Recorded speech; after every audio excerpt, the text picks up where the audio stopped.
ओम शांति। आज की अव्यक्त मुरली है 30 जनवरी 1985 और मुरली का टाइटल है माया जीत और प्रकृति जीत ही स्वराज्य अधिकारी। आज चारों ओर के राज्य अधिकारी बच्चों की राज्य दरबार देख रहे हैं।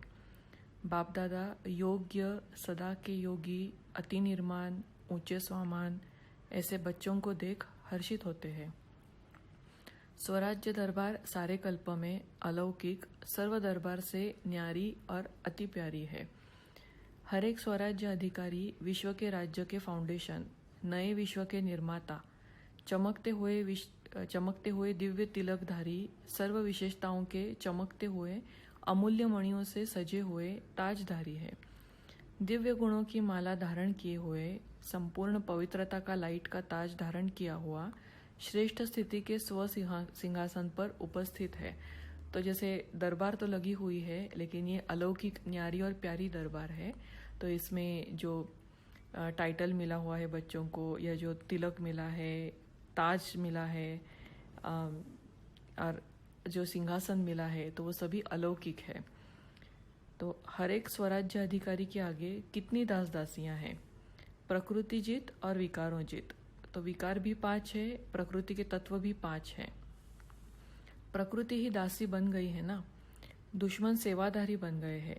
ऐसे रूहानी फकर में रहने वाले विकारों को भी परिवर्तित कर काम विकार को शुभ श्रेष्ठ कामना के स्वरूप में बदल सेवा में लगाने वाले, दुश्मन को सेवाधारी बनाने वाले प्रकृति के किसी भी तत्व की वशीभूत नहीं होते हैं, लेकिन हर तत्व को तमोगुणी से सतोप्रधान स्वरूप बना लेते हैं। तो जब हम स्वयं स्वराज्य अधिकारी बन जाते हैं, हम हमारे सूक्ष्म और स्थूल कर्मेंद्रियों पर अधिकार प्राप्त कर लेते हैं, तब ये ऑटोमेटिक ये सारी प्राप्तियां हमें मिल जाती है कि हम प्रकृति जित और माया जित दोनों बन जाते हैं। तो बाबा ने कहा है कि कलयुग में जो तत्व है वो धोखा देते हैं, दुख देते हैं। सतयुग में परिवर्तित होते हैं, रूप, संगम युग में तत्व परिवर्तित होते हैं, रूप बदलते हैं, और सतयुग में यही तत्व देवताओं के सुख के साधन बन जाते हैं। तो आगे बाबा ने 5 तत्व कैसे हमें सतयुग में सुख देंगे, तो उसका बहुत सुंदर वर्णन किया है कि जैसे सूर्य है तो वो आपका भोजन तैयार करेगा, तो भंडारी बन जाएगा ना। वायु है तो वो आपका नेचुरल पंखा बन जाएगी, मनोरंजन का साधन बन जाएगी। वायु लगेगी, वृक्ष हिलेंगे, टाल टालियां ऐसे झूलेंगी जो हिलने से भिन्न भिन्न साज स्वतः ही बजते रहेंगे। आकाश राज्य पथ बन जाएगा, क्योंकि हम विमान आकाश में ही उड़ाएंगे। तो इतना बड़ा हाईवे और कहाँ पर है। अमेरिका में भी जैसे बहुत बड़े बड़े हाईवेज होते हैं, 21 लेन के हाईवेज होते हैं, लेकिन ये जो आकाश के जैसा हाईवे तो कहीं पर भी नहीं है। बिना एक्सीडेंट के रास्ता होगा, चाहे 8 वर्ष का बच्चा भी चलावे तो भी गिरेंगे नहीं। फिर जो जल होगा तो वो इत्र फुलेल का कार्य करेगा।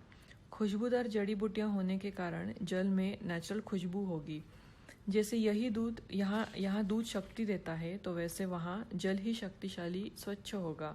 तो इसलिए कहते हैं कि दूध की नदियाँ बहती है। तो एक्चुअल दूध की नदियाँ नहीं बहती है, लेकिन जैसे जल है वही इतना शक्तिशाली स्वच्छ होता है। फिर जो पृथ्वी है तो वो ऐसे श्रेष्ठ फल देगी जो जिस भी भिन्न भिन्न टेस्ट के चाहते हैं, उस टेस्ट का फल आपके आगे हाजिर होगा। तो वहाँ पर हम नमक और चीनी नहीं यूज़ करेंगे, लेकिन जैसे यहाँ पर हम खटाई के लिए टमाटर यूज़ करते हैं, तो वैसे ही आपको टेस्ट चाहिए, उसके फल होंगे। रस डालो, वो टेस्ट हो जाएगी। पृथ्वी श्रेष्ठ फल अन्न देने की सेवा करेगी। और जैसे दूसरा, पृथ्वी किस तरह से सेवा की, जैसे नेचुरल सीनरियाँ होती है, तो जिसको कुदरत कहते हैं, तो नेचुरल नज़ारे पहाड़ भी होंगे, लेकिन ऐसे पहाड़ नहीं होंगे जैसे अभी है। नेचुरल ब्यूटी भिन्न भिन्न रूप के पहाड़ होंगे, कोई पंछी, कोई पुष्पों के रूप में ऐसे पहाड़ होंगे। नेचुरल बनावट होगी, निमित्त मात्र थोड़ा सा हाथ लगाना पड़ेगा। तो इस तरह से ये 5 तत्व सेवाधारी बन जाएंगे, लेकिन स्वराज्य अधिकारी आत्माओं के सेवाधारी बनेंगे। तो अपने को देखो कि 5 विकार दुश्मन से बदल सेवाधारी बने हैं, तब ही स्वराज्य अधिकारी कहलाएंगे। तो ये जब बाबा सतयुग के नज़ारों का वर्णन करते हैं तो जैसे इस दुनिया से मन ही उठ जाता है, क्योंकि अभी हम देखते हैं कि हवा कैसे हो गई है, ये वायु कितनी तेज़ी से चलता है, क्या क्या हरिकेन्स आते रहते हैं, ये भूकंप, धरनी कैसे हो गई है, पृथ्वी, मतलब ये नेचर सीनरिया तो कितनी, मतलब वो भी हम देख सकते हैं कि कितनी तमोप्रधान हो गई है। तो जैसे यहाँ से मन ही उठ जाता है, जैसे कब ये दुनिया छोड़े और कब सतयुग आ जाए, इस तरह से हमें अनुभूति होती है। तो इसीलिए उसके लिए तो पहले हमें स्वराज्य अधिकारी बनना पड़ेगा। स्वयं के सभी स्थूल सूक्ष्म कर्मेंद्रियों पर जब हम कंट्रोल करेंगे, अधिकार से चलाएंगे, तभी हम स्वराज्य अधिकारी कहलाएंगे, और तभी उसके रिटर्न में ऑटोमेटिक ही हम प्रकृतिजित और मायाजित बन जाएंगे। तो आगे बाबा ने कहा है कि जैसे 5 विकार भी हैं, तो 5 विकार जीत अगर हमें बनना है तो उनको परिवर्तन करना है। तो बाबा ने 5 विकारों के बारे में बताया है कि किस तरह से उनको हमें परिवर्तन कर देना है। तो क्रोध अग्नि को योग अग्नि में बदल जाए। लोभ मतलब चाहना, तो हद की चाहना बदल शुभ चाहना हो जाए कि मैं सदा हर संकल्प बोल कर्म से निस्वार्थ बेहद सेवाधारी बाप समान बन जाऊं। शुभ चाहना लोभ का परिवर्तन स्वरूप है। तो दुश्मन के बजाय सेवा के कार्य में लगाओ। तो जब लोभ होता है तो मतलब हद का लोभ कि मुझे ये चाहिए वो चाहिए, ऐसे नहीं, बेहद का अगर स्वरूप में उसको परिवर्तन कर देते हैं तो वो हमारे सेवा के कार्य में हम उसको यूज कर सकते हैं। फिर मोह तो सभी को है। बाबा ने कहा है कि बाप दादा में तो मोह है ना, 1 सेकेंड भी दूर ना हो, ये मोह हुआ ना। तो ये मोह सेवा कराता है। तो जो अगर दूसरी मनुष्य आत्मा में मोह रखते हैं तो वो सेवा नहीं कराता है, वो तो हमें परेशान ही करता है। लेकिन अगर बाबा में मोह रखते हैं तो वो हमसे सेवा कराता है। जो भी आपके नैनों में देखे तो नैनों में समाये हुए बाप को देखे। जो भी बोल बोलेंगे मुख द्वारा बाप के अमूल्य बोल सुनाएंगे। तो मोह विकार भी सेवा में लग गया तो बदल गया ना। फिर तीसरा है कि अहंकार, देह अभिमान से देही अभिमानी बन जाते। शुभ अहंकार मतलब ईश्वरीय नशा सेवा के निमित्त बन जाता है। तो इस तरह से चेक करना है कि मायाजीत प्रकृतिजीत कहाँ तक बने हैं। राजा तब बनेंगे जब पहले दास दासियां तैयार हो। जो स्वयं दास के अधीन होगा तो वो राज्याधिकारी कैसे बनेगा। तो ये भी बहुत इंपॉर्टेंट लाइन है कि मैं ही अगर मेरे कर्मेंद्रियों के अधीन हूँ, 5 विकार मुझ पर अटैक करते रहते हैं, तो मैं ही अगर अधीन हूँ तो मैं अधिकारी कैसे बन सकती हूँ। तो बाबा ने कहा है कि ये बच्चों के मेले की अंतिम टुब्बी है। सबको 5 विकारों को सदा के लिए समाप्त करने का संकल्प करना, तो यही अंतिम टुब्बी का महत्व है। तो छोड़ना नहीं, बदलना है। तो दुश्मन पसंद है या सेवाधारी पसंद है, तो दुश्मन को बदल देना है, उसको सेवाधारी बना देना है। क्योंकि अगर दुश्मन को छोड़ देंगे तो फिर भी वो वापस ही आएगा, लेकिन उसको सेवाधारी अगर बना लेते हैं तो हमेशा हमारे सेवा करते रहेगा। तो ऐसे नहीं समझना कि 4 ठीक है बाकी 1 चल जाएगा। तो जैसे विकारों के बारे में बाबा ने समझाया है कि 4 विकार तो मेरे कंट्रोल में है, 1 नहीं है तो चल जाएगा, ऐसे नहीं। लेकिन 1 चारों को वापस ले आएगा, क्योंकि इन्हों का भी आपस में साथ है। तो प्रकृति जीत विकार जीत 10 हो गए ना, तो ये विजयदशमी मना के जाना। खत्म कर जला कर राख साथ ले नहीं जाना, नहीं तो वो राख से भी भूत बनकर आ जाएंगे। तो इसलिए वे भी ज्ञान सागर में समाप्त करके जाना। आगे बाबा कुमारियों को बता रहे हैं कि जो साधारण कुमारियां होती है वो तो नौकरी की टोकरी उठाती है या दासी बन जाती है। श्रेष्ठ कुमारियां विश्व कल्याणकारी बन जाती है। तो जीवन का जो श्रेष्ठ लक्ष्य है तो वो है संग दोष या संबंध के बंधन से मुक्त होना। तो न संबंध का न नौकरी की टोकरी का बंधन, दोनों से न्यारे ही बाप के प्यारे बनते हैं। तो बाबा उनको बता रहे हैं कुमारियों को कि अपना फैसला स्वयं जज होकर करो। श्रीमत के साथ साथ अपने मन के उमंग से जो आगे बढ़ते हैं वो सहज आगे बढ़ते हैं। तो किसी के भी प्रेशर में आकर कोई भी हमें डिसीजन नहीं लेना है कभी भी। कोई के फोर्स से बनते भी है तो परीक्षाओं को पास करने में मेहनत लगती है। स्व के उमंग वालों को बड़ी परिस्थिति भी सहज अनुभूति होती है, क्योंकि वो मन का उमंग है। अपना उमंग उत्साह पंख बन जाते हैं। अपना फैसला करो तो सफल रहेंगी। समझदार वो जो सोच समझकर हर कदम उठाए। सोचते ही ना रहे, लेकिन सोचा समझा और किया, उसको कहा जाता है समझदार। तो भाग्यवान तो कुमारियाँ हैं ही, संगम युग पर कुमारियाँ बने ही, लेकिन और सेवाधारी का भाग्य बनाओ।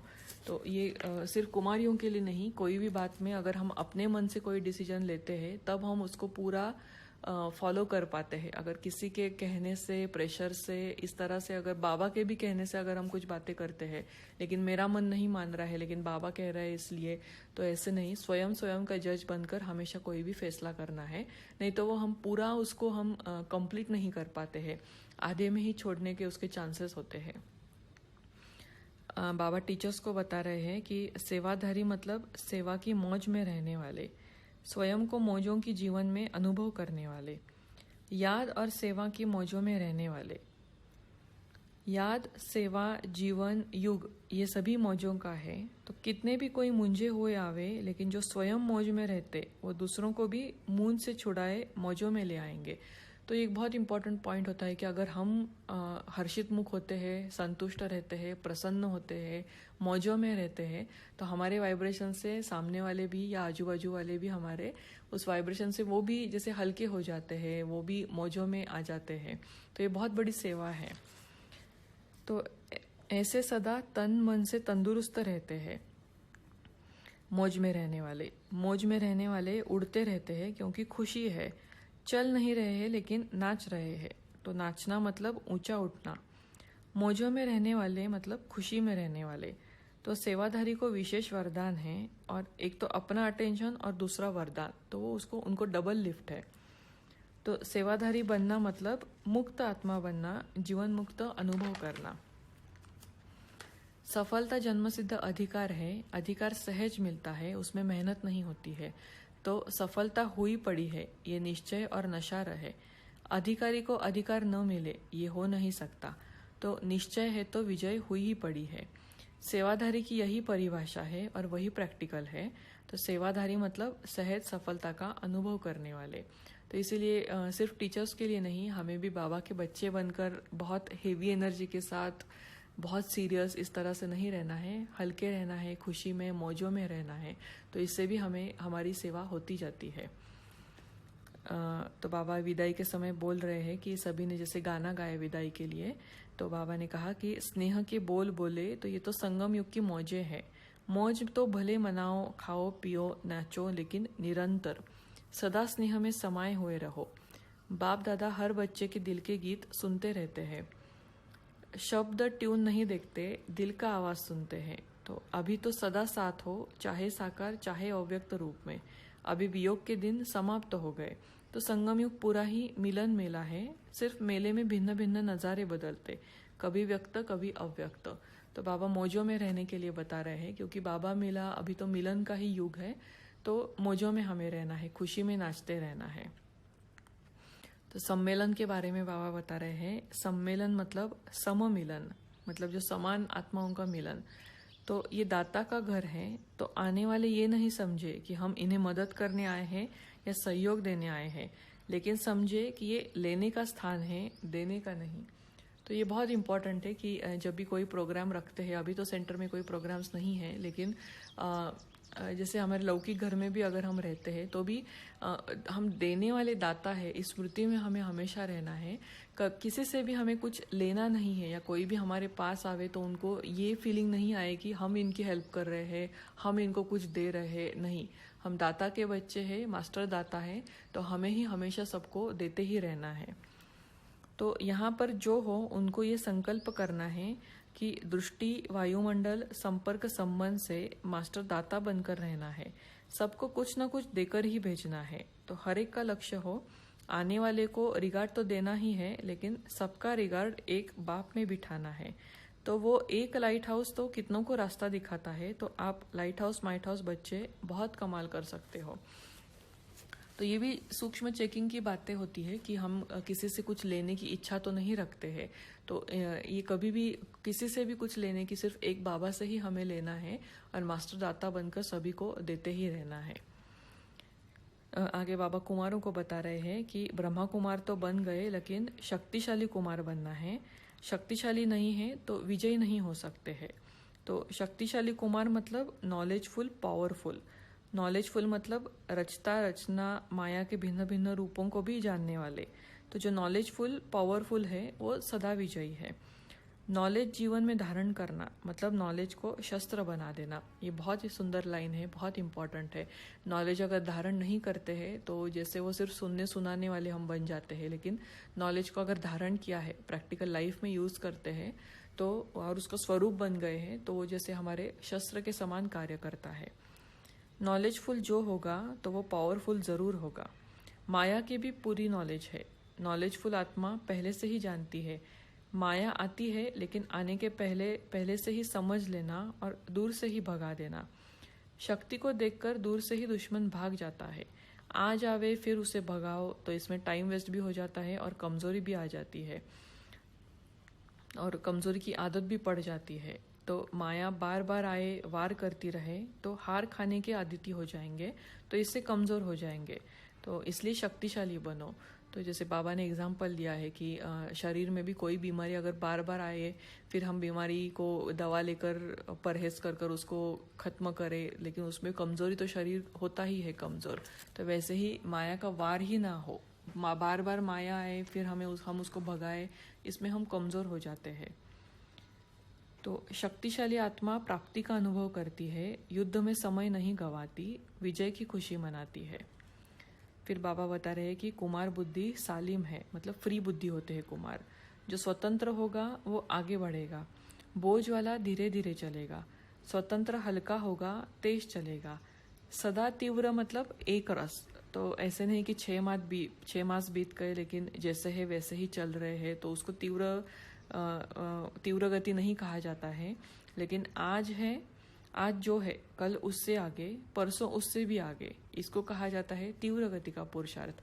तो ये हमें अपनी चेकिंग करनी है।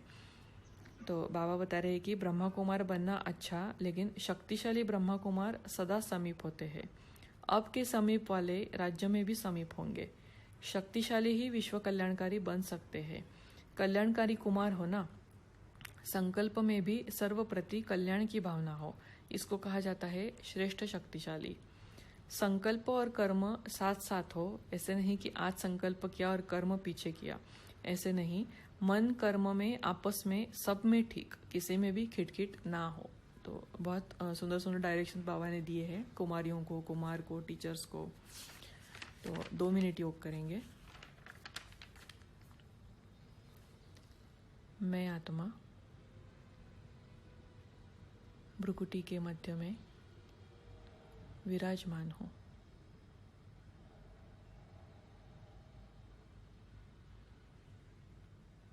सामने अपना फरिश्ता स्वरूप देखे। फरिश्ता ड्रेस पहनकर उड़ चले सूक्ष्म वतन में सामने बाप दादा को देखे। बाबा मुझे टाइटल दे रहे हैं, स्वराज्य अधिकारी भव।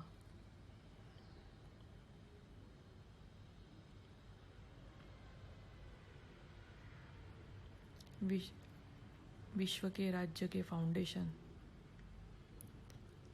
नए विश्व की निर्माता भव।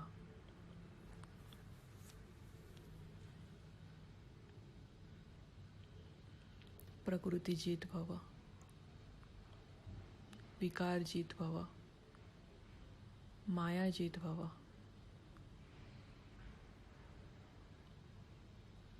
बाबा का वरदानी हाथ अपने सिर के ऊपर अनुभव करे। बाबा वरदान दे रहे हैं और मैं आत्मा उसे एक्सेप्ट कर रही हूँ, धारण कर रही हूँ।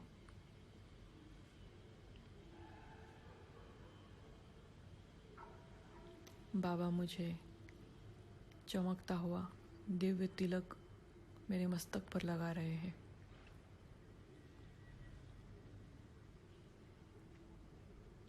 बाबा कह रहे हैं, विजयी भव।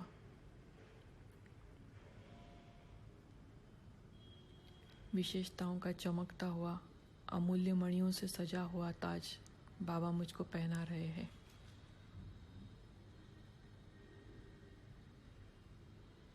बाबा मेरे गले में दिव्य गुणों की माला पहना रहे हैं।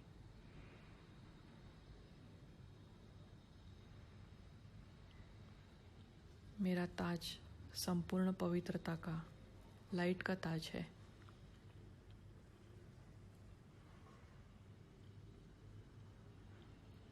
बाबा मुझे श्रेष्ठ स्थिति के स्व सिंहासन पर बिठा रहे हैं, अपने दिल तख्त पर बिठा रहे हैं।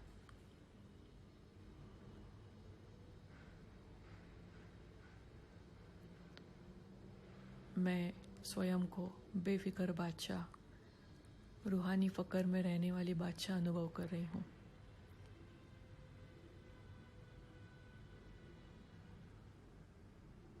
मैं दृढ़ संकल्प करती हूँ कि मैं स्वराज्य अधिकारी बनकर प्रकृति जीत, माया जीत बनूंगी। 5 दुश्मनों को सेवाधारी बनाऊंगी।